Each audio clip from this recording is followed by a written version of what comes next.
Hi, my name is Amanda, and I'm here to give you a brief introduction to OMGM. OMGM are a small, passionate team of internet enthusiasts.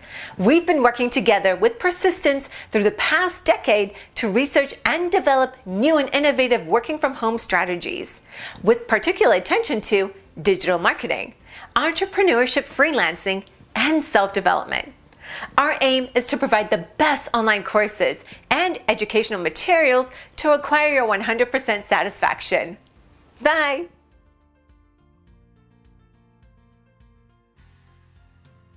Hey there! In this quick video, we will walk you through the curriculum of our course. This course is divided into 4 sections.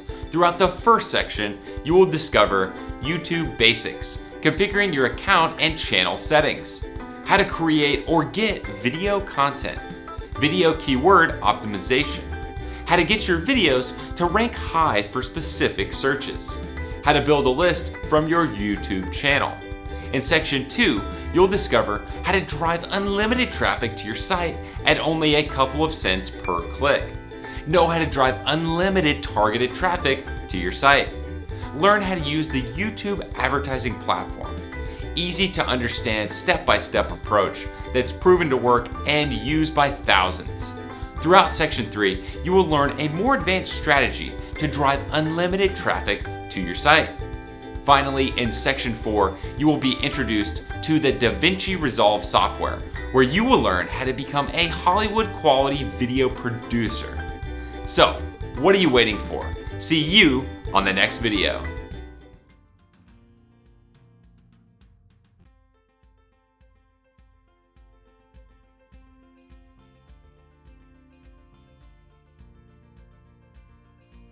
Hi, and welcome to this video. In this video, I'm going to show you the methods of building a list from your YouTube channel. When you've had an active YouTube channel for a decent period of time and have garnered a massive number of engaged viewers, it's time to monetize your viewers. You may be wondering how other YouTubers can earn money from their subscribers, and here's the answer. Without further ado, let's get started. First and foremost, you will need to grow your subscribers list. The more subscribers you have, the better you can monetize them.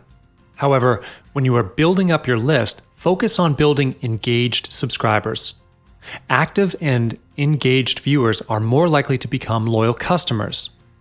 To attract and engage viewers, you will need to create content that your subscribers find valuable. If the content of your videos fails to provide any real value to your viewers, don't be surprised if you don't get any subscribers. Each video needs to deliver value, your best kept secrets, and your most effective solutions for the problems faced by your target audience. Last but not least, do not be afraid to ask people to subscribe to your channel at the end of your video. I believe that you had seen this before as well. A call to action in the form of an annotation asking viewers to hit subscribe. This is a surprisingly easy way to convert interested viewers into subscribers. Annotations are the most effective way of building up a list from your YouTube channel. It enables you to layer text, links, and hotspots over your video. When you use annotations, viewers can actually click on it and be redirected to the URL that you've set. With this function, you can add information, interact with your subscribers, and increase the engagement of your viewers. In fact, you've made their subscription easier by using annotation. They need not to scroll down and look for the link, just one hotspot on the video, and they can click on it and subscribe to your newsletter. To add annotations on your video, you will first need to go to the Video Manager. Click on the down arrow and select Annotations. This is the place where you can manage all the annotations for your videos. Moving on, when you are on the annotation page, you will see a page with all your videos. Beside each video, there is an Add Annotation button. Select the video that you wish to add an annotation to and click on the button beside the video. You'll then be redirected to the page where you can edit and create your annotation. You can decide when and where you want the annotation to be in your video, and of course, the duration of the annotation. Make the necessary changes and apply the changes, and that's it. The next method that allows you to build your list from your YouTube channel is by editing the annotation to your YouTube in-stream ads. You can tweak some links here to direct your viewers to your homepage or squeeze page. For the display URL, type in your homepage or associated website. This will create a link in your in-stream ad which the viewers can click on. In the final or destination URL, insert the URL of your associated website or squeeze page. So when viewers click on the link, they will be directed to your associated website or squeeze page instead. To set up the annotation on your in-stream ads, go to the settings for your in-stream section, and then type in the relevant URLs. And then just scroll to the bottom of the page and hit the Save button. If you do not have any ad campaigns running at this moment, and you do not wish to start one, you can consider utilizing the Call to Action overlay function when you are editing your video. With the Call to Action overlay, you are able to add a call to action box in your video. The only difference of this function and annotation is you can't control the timing of the call to action box. By default, it appears right in the beginning of the video. And this is unlike annotations where you can set the time and design. One similar thing is they both allow you to link the viewers to your associated website. Other than using the annotation, you can utilize the description box of your videos as well. Put in the link of your associated website. Chances are still there where some of the viewers will read the description and hit on your link. You wouldn't want to miss any opportunity to collect leads. One small tip over here, keep your description as short as possible so that the viewers can see the link without expanding the section. People are less likely to expand the description box, so take heed of the length of your description when you are setting this up. As mentioned just now, do not be afraid to utilize the end of your video for a call to action. The call to action does not need to be long. Just a half a minute or a minute will be good enough. If people love your content and they stay until the end of the video, they are more likely to respond to your call to action. Just add an annotation at the end of the video to link them to your website. Here are some tips for you. First, and this is the most important one, don't forget every opportunity to get subscribers, because opportunities will not wait for you. Grab them before it's too late. You can actually get more viewers when you run your own ad campaign. Great things don't come for free. You will need to pay for the ad. However, it's definitely worth investing in. Instead of waiting for the organic traffic, paid traffic is much faster and more effective and pays off in the end. Last but not least, create an autoresponder account to manage your subscribers, such as Aweber. This is the best system where you can schedule your newsletters ahead of time and continue with the other important tasks.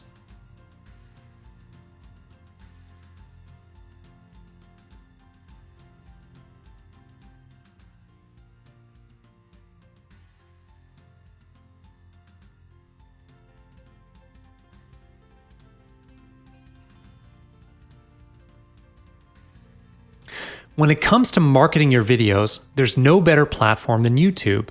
It gets millions of viewers every month and has been a very useful, cost-efficient marketing tool for many online businesses today. It's really simple to use as well. All you need to do is sign up for a YouTube account with your existing Google Plus login information, and you can start publishing videos at no extra cost. Also, sign up is so quick that you can have your first video up within just a few minutes. For now, let's talk through some basic account and channel settings. Think of this as a beginner's guide to YouTube for people who are looking to use the platform to grow their list or market their online business and services. Without further ado, let's get started. First, you want to sign into your YouTube account. Then, on this panel over here, select My Channel. As you can see, this account I have here is relatively new and bare. This is pretty much what any new account would look like. The exception here is that I've uploaded just one test video down here. Anyway, first thing you want to do is add a channel icon. But if you click on this edit icon here, this will pop up. Your channel icon is linked to your Google Plus account, so just change the icon on your Google Plus account, and after a few minutes, your channel icon here will follow suit. Besides that, you can also include channel art in this section here. YouTube channel art is similar to Facebook's cover photo function. To add or change channel art, what you want to do is click on the edit icon in this top right corner and then select Edit Channel Art. Then, here you can either upload a photo or select one from your Google Plus photos or gallery. Typically, you want your channel art to be something which has your website URL and channel name on it. You can change your channel art as often as necessary too. For now, I'm just going to leave this as it is. Now let's move on to this About tab over here. Again, this YouTube account is fairly new and untouched, so there's not much info filled up yet. On this page, the first thing you want to tweak is your channel description. Just click on this button and type out a few lines to describe what your channel is about.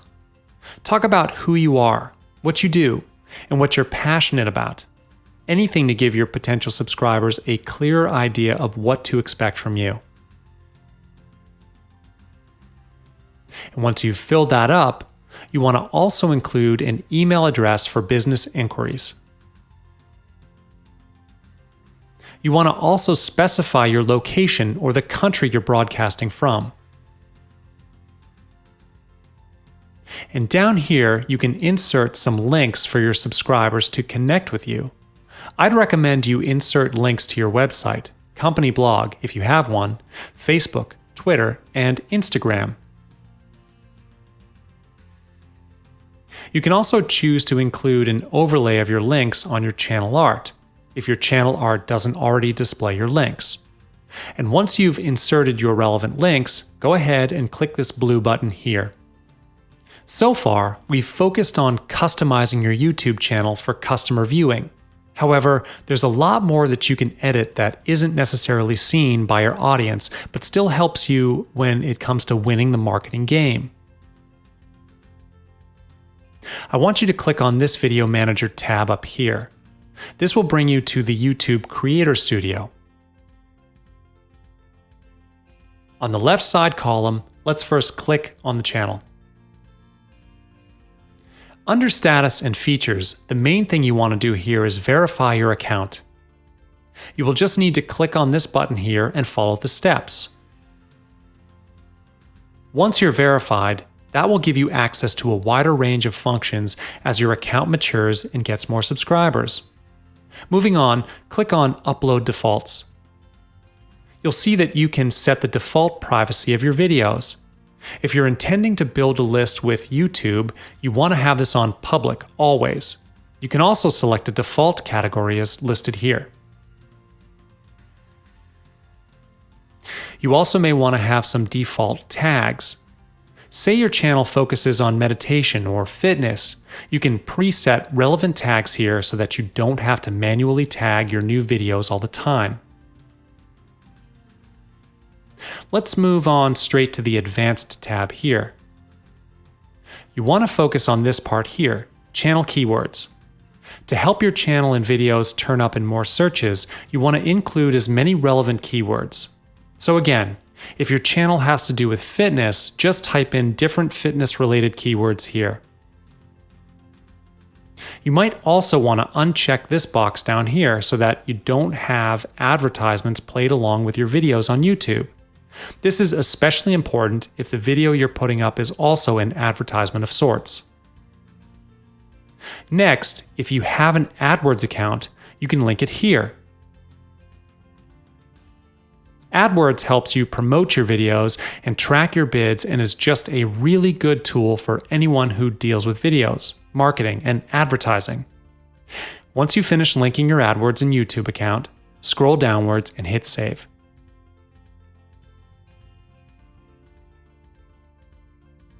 Now, I want to take you through some extra tweaks that you can make to your videos. This will be the final section of this video tutorial. Let's click on the Video Manager drop-down menu. As you can see here, I've only got this one video on here. Once you've uploaded your own video, I want you to click on the Edit drop-down menu and select Info and Settings. On this page, you'll see these stats here, just general information about the video you uploaded. And here you can select different thumbnails for your video. If you scroll down, you'll see that you can edit the title and description of your video.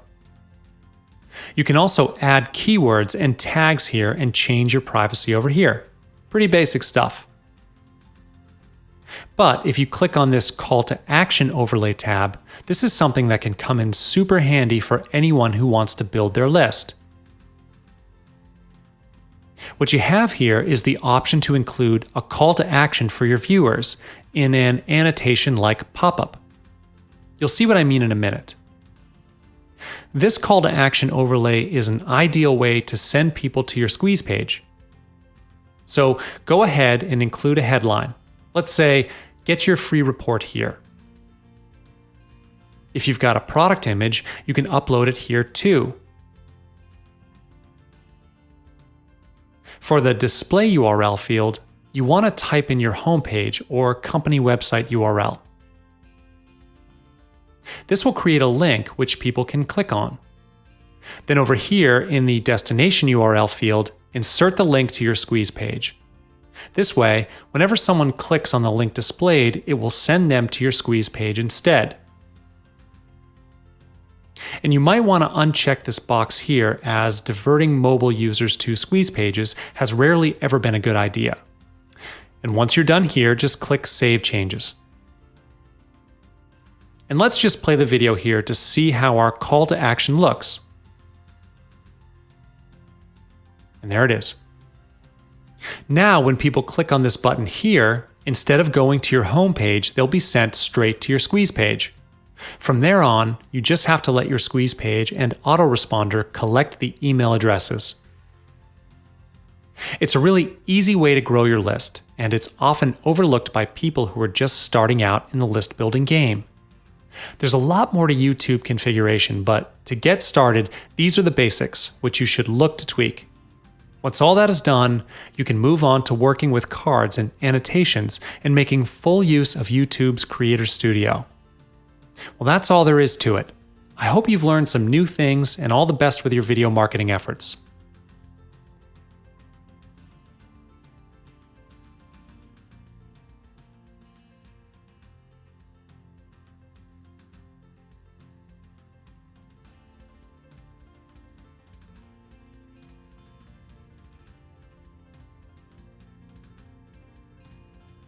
Hello and welcome. I'm going to start by taking you guys and showing you how to create your very first campaign and get your very first video ad uploaded to the Google AdWords account and having it live and broadcast all over YouTube. Next, we're going to dive into the finer details, and I'm going to show you how to optimize your video ad with the right keywords, the right bidding, the different video ad formats, and all the different miscellaneous options that we can apply to our video ad. After that, I'm going to show you how we can measure our results and how to pull up the reports that will show us our video ad performance. Then we are going to analyze these results, and I'm going to give you some tips for optimizing your video after you receive the results to get even cheaper clicks on your video ads. It's going to be a great course and a lot of fun, and I can't wait to get started, so let's go ahead and jump over to the next video.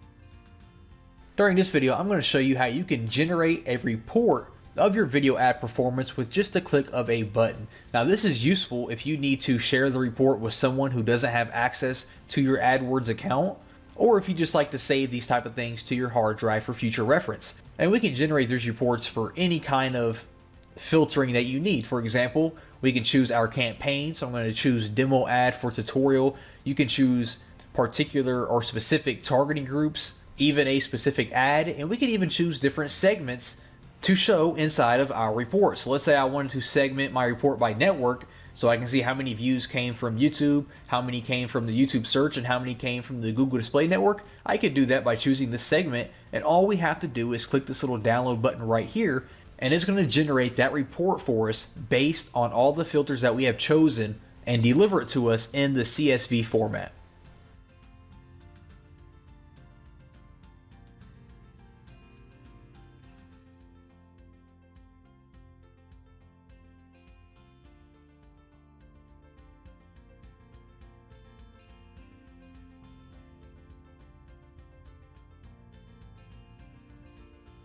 So I just wanted to make this video to kind of wrap everything up and thank you guys for taking the time to watch this course.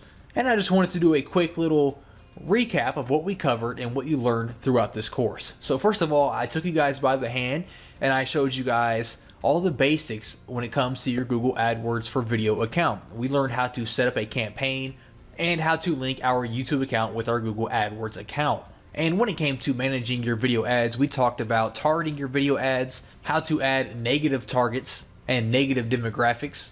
We discussed the different video ad formats, how to add call to action overlays to really maximize the real estate on your video ads, and how to take advantage of the different tools and features they have inside of Google AdWords, like copying your campaigns, ads, and targeting groups, the estimation tool and how to use that, and the content label exclusions. We also talked about how to measure your video ad performance, how to keep track of all the different statistics underneath the tabs and the segmentations, and how to generate the reports for your views and your placement reports so you can see where your views are coming from. I gave you some tips on how to optimize your video campaigns and how to remarket to all the different YouTube viewers out there that come across your videos or your channel page. I hope you guys learned a lot from this video course, and I wish you guys the best of luck with your YouTube video ad campaigns.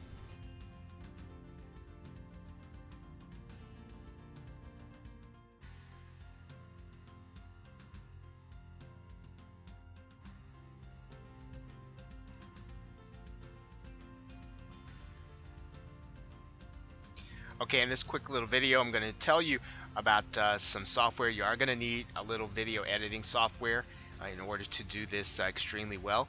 And you can typically use some of the free software that you already have. If you're using Windows, you can use Windows Movie Maker. Although you won't be able to do some of the advanced things, you will be able to do most of the things, which is to put something clickable on there if you want to display a button. You can do the same with iMovie there on the Mac, which I believe is free.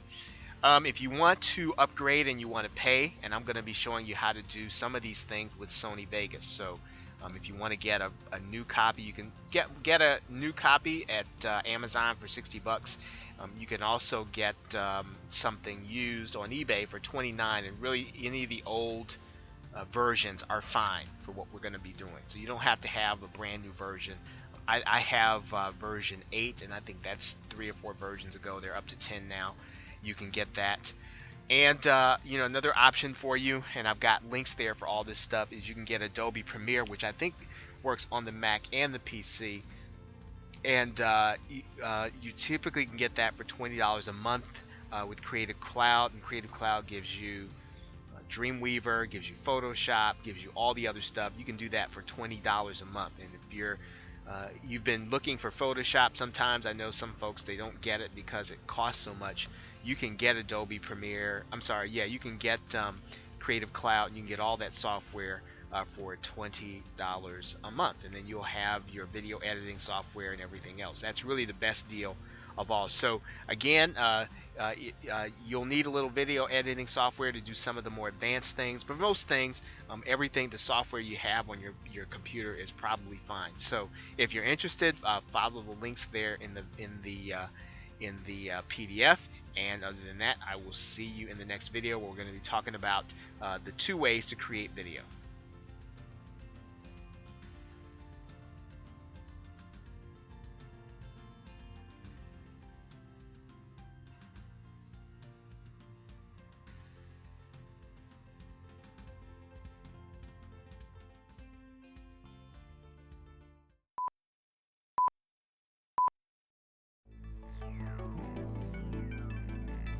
Hello everybody, Stev here, and welcome to the DaVinci Resolve Starter Tutorial.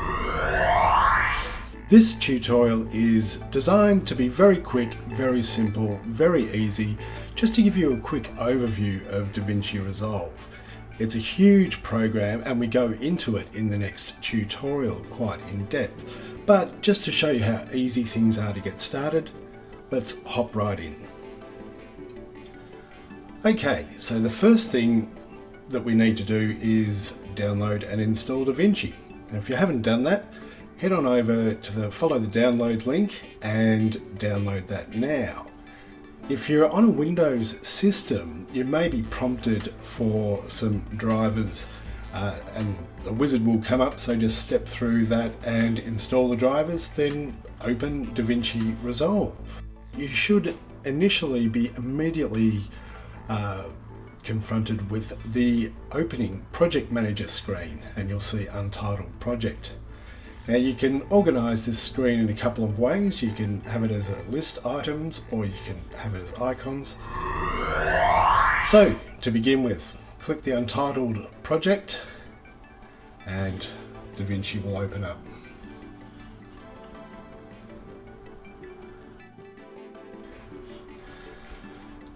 Now we get a screen that looks similar to this. And DaVinci has 4 key areas that you will be working with. The media pool, which is where we can drop our media items in.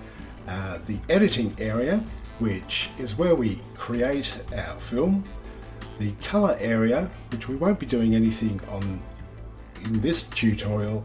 However, it does play a key part because this is where we do a lot of our green screen work and some of the more complex color correction features. DaVinci is used by every Hollywood studio, so it's particularly for its color. Now, we finally have the delivery system.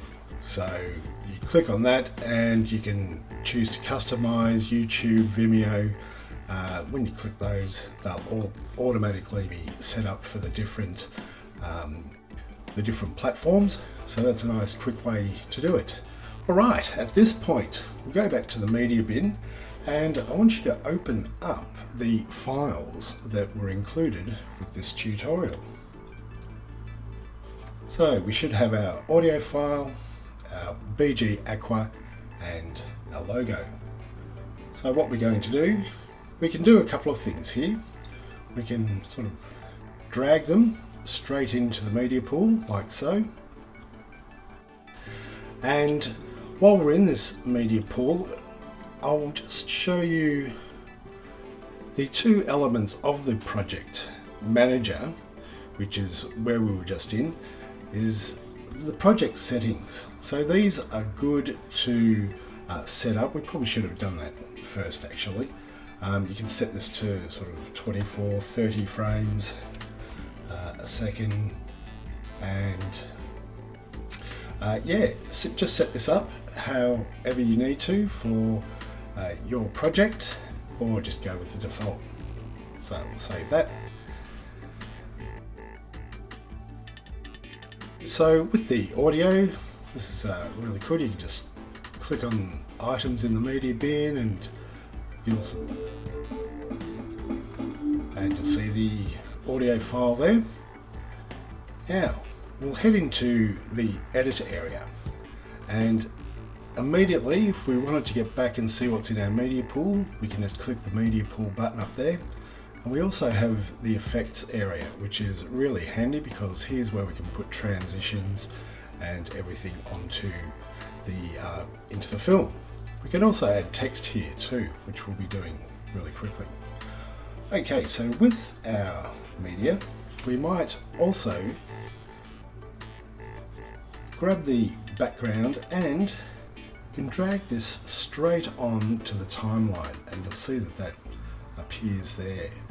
So we can drop media in from the media pool, or we can drop it straight onto the timeline, which is really handy. So then we just move the play head back to the top and just play it through. It's maybe a little slower as I'm recording the screen. However, this is a loopable background which looks really nice, and as you'll see, we just get to the end and it stops. So what we can do here is if we select the clip, you'll see it comes up in the inspector. And if you've not seen the inspector, that's the inspector button. And this is where we can really play around with the actual clip itself. And these buttons on the side are quite important too, because these allow you to keyframe. And what keyframing is, let's say I click this particular, let's move the playhead back to the top, and I click the position. Right, that has just recorded that the position is 0. Right, all the settings here are 0. Now if we click this particular item here, the icon, this is the transform icon, that's got the background highlighted, and let's say if we just want to move that across, if you want to change your screen resolutions here, you can do that quite easily, just there. So now we can see that the background is over there, and if we just move the playhead down a little bit, and then we move this back into the middle, that looks about right, I think. Just go up here and fit that in, get that right. You'll notice that the keyframe became red, and it's now recorded this particular aspect. In actual fact, because we knew that it was 0, what we could do here is just go 0, enter, 0, enter, and that will actually perfectly line that up. So what happens now is, as we take that off, there we get our background moving in. So that is using keyframes. Now you can use keyframes with everything, and that's the only thing I want to show you in this on keyframes at the moment, because we get right into them in the next tutorial. At any rate, let's say we'll copy that. So I can either, actually, we won't copy that, we'll just drag another version. We can just sort of move that there. And here we can zoom in on the workspace and the timeline. And if we just play that, that will seamlessly loop. So this is how we can now add one continuous background through the movie. So if I just copy that, I just went Control C, and now I go Control V and paste it and paste it. As you can see, we've now got a movie that is about 55 seconds long. So that is really quite handy there. So if we go into the effects library, let's add some text to it.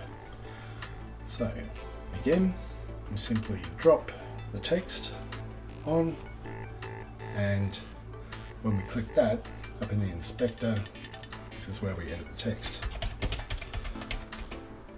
So again, click the transform, we can just move that around the place. With the text, you've also got the video aspects, and if you notice the position here, which is where I was just changing, you can see that come up there. So that's how easy it is to add text. If we want to add some more text, let's add some scrolling text. And I just pushed up and I've put that over the top. So let's select the scrolling text. You need to put the playhead over the clip that you're working with. Okay, and in this particular case, just position this so it goes up into the title. Now, you can just quickly make that, center that, and go whatever your point is, T2, T3, T4, and now when we go and play through, just let it think about this for a second.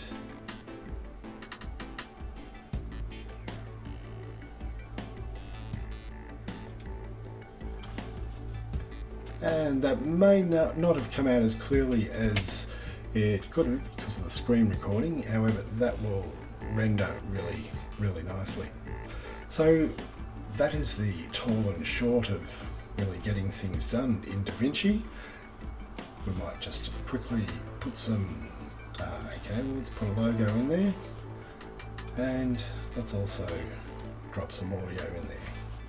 So the audio you'll see down here, and we can just bring the workspace down a little bit.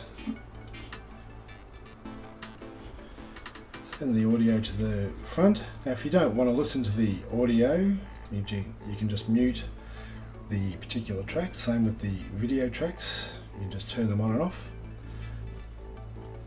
And with the audio, you can see we can just kind of move the clips. You see this kind of doesn't start till there, and if we wanted that to start immediately, just move that up and then shunt the whole clip back. So we'll just turn this on for a tick, and what do we get?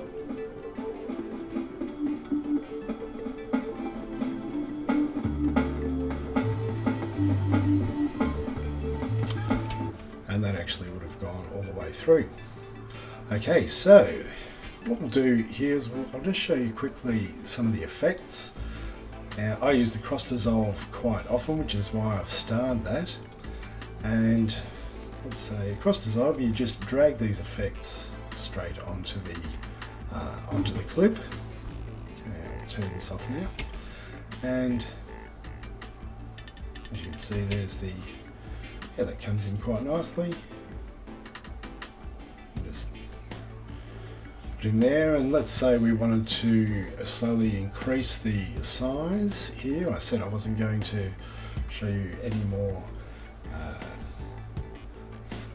keyframing, however, this is really simple to do too. So if we just click that there, the zoom, and then we move the playhead down, and we just drag this to there, that's gone red, and when we play that through,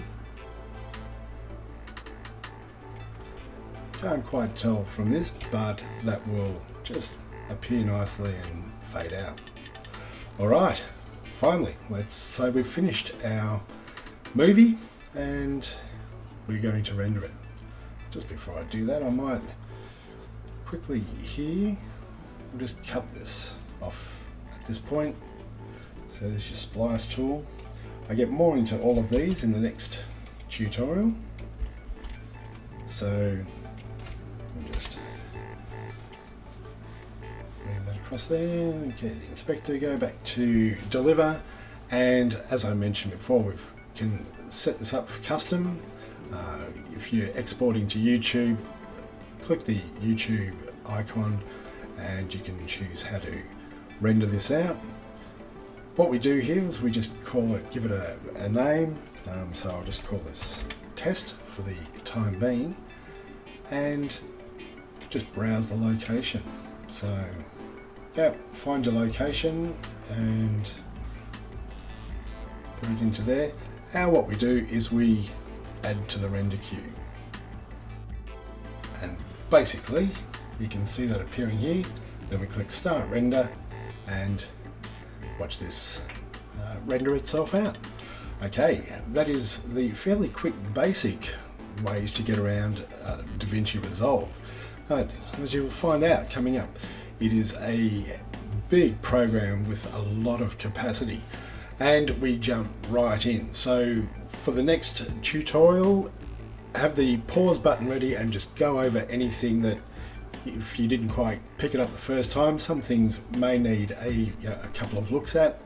However, it's fairly laid back in the delivery, and if you follow the examples in there, you'll come out with a great looking video very quickly. Okay, thank you very much, and I look forward to seeing you in the next tutorial.